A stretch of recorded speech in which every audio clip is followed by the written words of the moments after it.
Europe bagiforsinze okuyingira olutalo lwa Iran, naye Spain ne America bano bagenda kutwala akadde nga tebazigatta. Spain egambye nti wadde essasi lya pistol tetujja diteekayo mu lutalo lwa Iran. Government ya Spain egambye nti tejja kujoyininga lutalo lwa Iran. Olwaki jukira nti Spain ne America tebazigatta ennaku zino wadde bombi bali mu NATO. America okuva luyajjawo government ya Nicolas Maduro. Spain eina influence ya maanyi mu mawanga ga Latin America. Oluvanyuma lw'okuba nti zino ensi zonna eza Latin America formerly zaali nga zifugibwa Spain era zafuna independence okuva ku Spain. Agamawanga gonna agali mu Latin America gonna gogera na Spanish, Espanyola, lwe lulimi oluli official mu nsi za Latin America. Ekyongera okulaga influence Spain jerina mu Latin America. Donald Trump yajja n'ayagala kwegamba okukyusa Latin America eyogere oluzungu, not Spanish. Trump yatandika olutalo ku Venezuela, Cuba, amawanga ago Panama, Ecuador mu Latin America ng'agezaako okwagala okulabika nti akyusa government ezitakkiriziganya na America. Ekintu ekyo kyanyiiza Spain. Spain ne America kwegana kirabika nti ennaku zino tebazigatta. Era government ya Spain egambye tegenda kujoyininga America mu lutalo lwa Iran. Trump agambye nti agenda kugoba Spain mu NATO. Kyetutamanyi obwo obuyinza bulina, naye agambye nti agenda kugoba Spain mu NATO. Ekyokubiri, Donald Trump agamba nti wadde akajirita wadde kapike akava mu Spain taddamu okalaba mu America. Spain teina kintu na kimu kyegenda kuddamu kutunda mu America okujjako ng'ejoyininze olutalo mu Iran.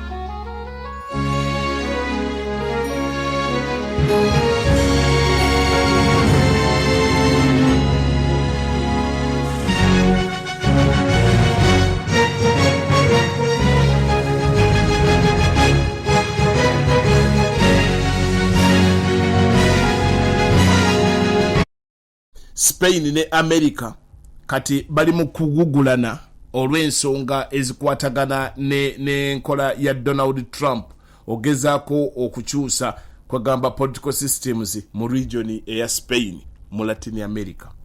Era n'olw'ensonga eyo Spain egamba tegenda kuyingira lutalo lwa Iran. Olw'ekyo tetugenda genda mu lutalo lwa Iran. Trump abagambye temugenda kuddamu kutunda wadde akajirita mu America. Tewali kantu ka Spain na kamu kagenda kuddamu kutwalibwa mu America. Ate ngenda bateekako emisolo ku buli kintu kyonna kyonna ekisangiddwayo mu America. Kakati ataawo ku nkomerero tukimanyi nti government ya Spain ejja kupondoka. Ku nkomerero ejja kupondoka nayo ekintu ekiyingire. Kiki ekyatuuka ku message ya Trump ey'obuteyingiza mu nsonga z'amawanga malala? Yali atugambye nti America si ye poliisi y'ensi yonna. Ate bwe yamala n'ebeera, kiki ekyatuuka ku poliisi ye eyo? Currently Middle East eraba olutalo lwetalabangako. Tulina bannayuganda bangi abali mu Middle East. Ekinkoze obulungi nti abangi mumwe abali mu Middle East muli bannuupu. Omulongo kato. Muli eyo muli bannuupu. Kati mulabe kiki kye bayita olutalo. Mukompeyalinge mulabe. Eyo embeera esoboka ewaka ewamwe gye muva. Ekirungi bwe kiri muli mu Middle East ate amawanga gonna abali Bahrain, abali Qatar, Saudi Arabia, abali UAE, abali Oman, abali mu Iraq, abali Syria, abali Kuwait, mwena mulaba what war is. Mwena kati olutalo mululaba. Then kakati mukompea embeera mulabe oba bayekera mulabe oba eyo yembeera gye mba mwagala mu ggwanga lyammwe.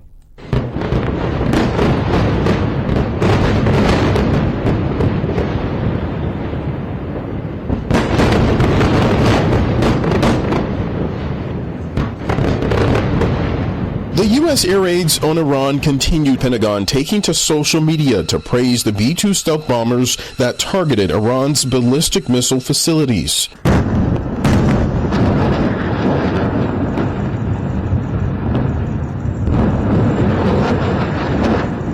Iran is vowing revenge, taking aim at U.S. allies in the region. An Iranian missile struck a synagogue in Israel, killing at least 9 people.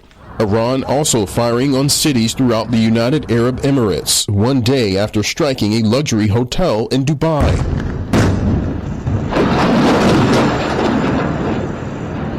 Anti-U.S. protesters in Karachi, Pakistan stormed the U.S. consulate. In Yemen, tens of thousands took to the streets shouting anti-American and anti-Israeli slogans and burning U.S. flags.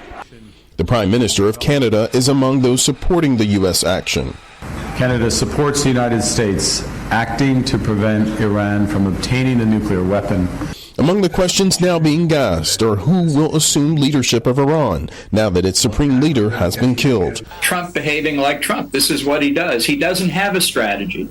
He doesn't have a philosophy. He doesn't do policy the way anybody listening to this program understands the word. And I think it's a political problem for him internationally. It's a political problem for him domestically. The president has to make the case to the American people why this is in their interest to engage in these hostilities. I think the case is plain and can be made very effectively.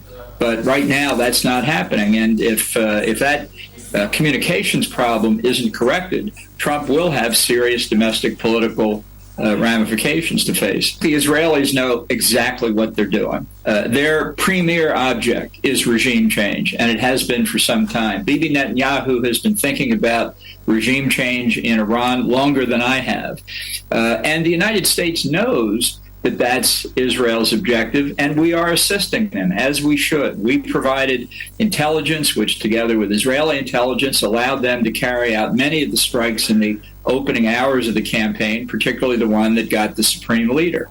So it's pretty hard to argue that regime change isn't certainly one of the objectives of the two-country coalition that's engaged in this. I think Israel shares the other U.S. objectives too, but the key point, the logic behind this is to eliminate the nuclear weapons program, to eliminate Iran's support for terrorism, you have to eliminate the regime in power. If you don't do that, if you simply wound it and diminish its capacities, it will grow back, and in some period of time, we'll be right back where we were before this attack started. The strategic thinker here is Bibi Netanyahu beyond a doubt. The Iranian response is like writing a long suicide note. I think the attacks on the Gulf Arab states, the attack on the British base in Cyprus, certainly other things they've done and could do, like mounting terrorist attacks around the world, in Europe, in the United States, through their terrorist proxies like Hamas, Hezbollah, and the Houthis, are simply sealing their fate. And I don't know how long it will take. Neither does President Trump. But every time another Revolutionary Guard headquarters or base are bombed, every time another member of the government, civilian or military, is eliminated, the regime gets weaker. And that is the point. That is how the bombing facilitates regime change. The regime begins to crumble at the top. Its leading figures begin to spar with one another because many of them begin to think maybe we're not on the winning side if we stick to the regime. And it gives the opposition courage that the outside world understands how unpopular the regime is inside Iran and how they're willing to stand with the opposition. The attacks and the casualties that caused are unfortunate, but they're really quite minimal. And I think it's a big mistake for Iran to have done this. I think the governments of the Gulf Arab states know full well that the only way to peace and security in the Middle East over a sustained period is for the regime in Tehran to be overthrown. Like everybody else, they'd like to do it with a minimum amount of disturbance. But the disturbance is here, and the question is now, are they going to side with Iran? Or are they going to side with the United States? I think this is pretty clear. Trump will talk to anybody, anytime about anything, and his biggest thrill in life is to make a deal. So sure, they can try, and it wouldn't be untypical of Trump to agree to something. I think that would be a mistake, and I'll just say it one more time. The only way to end the Iranian nuclear and terrorist threats is to eliminate the regime. There's nothing to negotiate about that point. Pope Leo said Sunday he is profoundly concerned about the airstrikes on Iran and encouraged both sides to, quote, stop the spiral of violence before it becomes an irreparable abyss.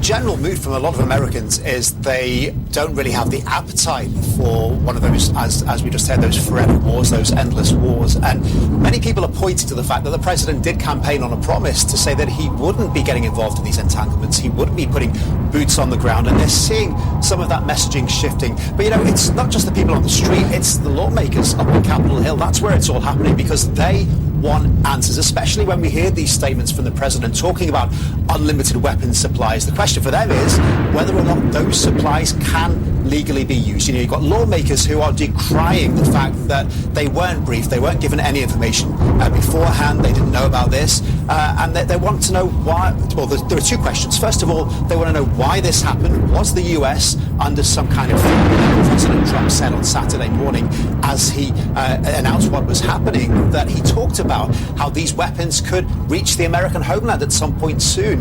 And then the question is, what happens next? Now, we saw that the Secretary of State, Marco Rubio, he was on Capitol Hill on Monday. He was briefing the so-called Gang of Eight. Those are the congressional leaders who have security clearance. He's going to be back later today, Tuesday, along with the Defense Secretary, or the Secretary of War, Pete Hegseth, also the CIA Director, as they really try to stave off a revolt against what's going to come next. So you've got congressional lawmakers, you've got the Senate. They're going to be addressing all of them there, and they're going to be trying to make the case to make sure that an act that is... Nakugambye nti togula amafuta n'ogateeka mu nnyumba nti weetegekera embeera. Ekyo nakugambye nti nedda. Ekikulu gavumenti eya ebolida etukakasa nti amafuta gajja kuba weegali. Sente zisobola okukyuka mukko kuwona agafunira naye gajja kuba weegali. Uganda nti tejja kufeesinga crisis y'amafuta. Kale kakati gwe amagezi tegakuweereza nti ogule amafuta ogateeke mu nnyumba nti osobole okufuna ekingi mu crisis. Uganda tejja kuba na crisis. Irani egamba egenda kumekinga sure olutalo luno buli muntu pako wa wansi aluwulire mu nsawo. Irani bwegamba mu kino nga mulimu okuclosinga the Strait of Hormuz. Era Irani egamba nti economy ez'abantu mu nsi yonna yonna, kugamba economies z'enjagala zibeere affected, tugenda kumakinga sure nti amawanga agali mu Middle East tegongera kutunda mafuta. به $81 رسیده. The price of oil's reached $81 and the world's certainly waiting for it to reach at least $200. The Strait of Hormuz is closed. Our heroes in the Islamic Revolutionary Guard Corps, Navy and the Army will set fire to any ships that try to pass through the strait. We'll also target their oil pipelines in the region, and we will not allow oil exports from this region until we put pressure on the enemy. The Americans have debts of hundreds of thousands of billions of dollars, and they're thirsty for the region's oil. They'll not get a single drop.